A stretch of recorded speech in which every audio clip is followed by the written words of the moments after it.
Kyanaku nnyo tewabaddewo resitule ekolebwa ekiro na misana abantu batuuse okufa nga bakaaba nga bali ku masimu balaajana nawe bajjayo ng'abafudde baade bakubira abantu amasimu fenna nga batukubira. Ababaka ba paalamenti ya kuno bakubaganyizza ebirowoozo ku njegeya gw'ekiteezi Kasolo gye yabumbulukira n'abuutikira abantu ng'olutuula luno lukubiriziddwa omumyuka wa sipiika Thomas Tayebwa ng'ono awaddeyo akaseera okujjukira n'okusabira abantu abaafiiridde mu njega eno. May the souls of the deceased rest in eternal peace. Minisita omubeezi w'ebigwate biraze Honorable Lilian Abba ategeezezza nti abantu abateeberezebwa okuba nga baakoseddwa bali eyo mu 1,000 nga woofiisi ya Ssaabaminisita yasobodde okubudamya amaka agasoba mu 56 ng'ategeezezza nti gavumenti n'abagabi b'obuyambi bakyagenda mu maaso n'okudduukirira abantu bano. The Right Honourable Prime Minister visited the site and provided 200,000 shillings to each individual, 54 beneficiaries who are currently in emergency shelter. A comprehensive assessment of persons displaced and affected is ongoing.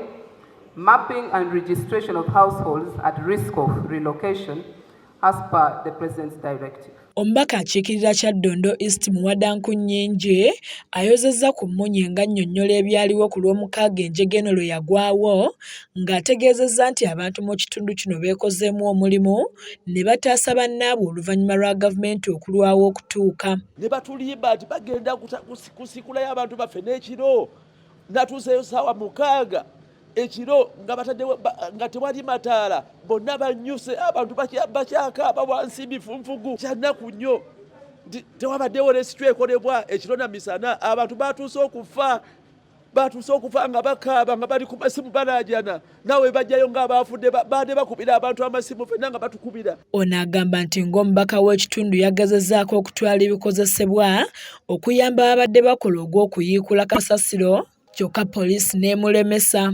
Nagezezzaako olw'emiranga gy'abantu bange okutwalayo ensululu n'ebitiiyo poliisi neŋŋaana n'abantu bange nga tuze tubeesimire kubanga abantu abasoose bwedda bagamba webabulyako nawe basima ne bakka wansi. Poliisi yazze n'abasirikale n'amagye abamu nga bali mu yunifoomu abalala bali mu leeya be bawambye ekifo era ne mukyala Nabbanja namugambye nti muswadde. Ye minisita wa Kampala Hajati Misa Kabanda agamba nti gavumenti yakuliyirira abantu abaakoseddwa mu njega eno wabula nga baakusooka kuzuula mirambo gyonna egikyawagamidde wansi mu kasasiro.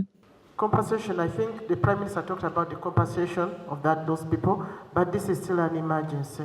We cannot talk about the compensation when we still have bodies down there. And we still to register all those people who are there.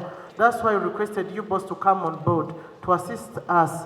Tell us how many people were there and how many should we and how many are we expecting there. Matia Sekanjako yakusakidde eggulire lino ku lwa KSTV agaleero.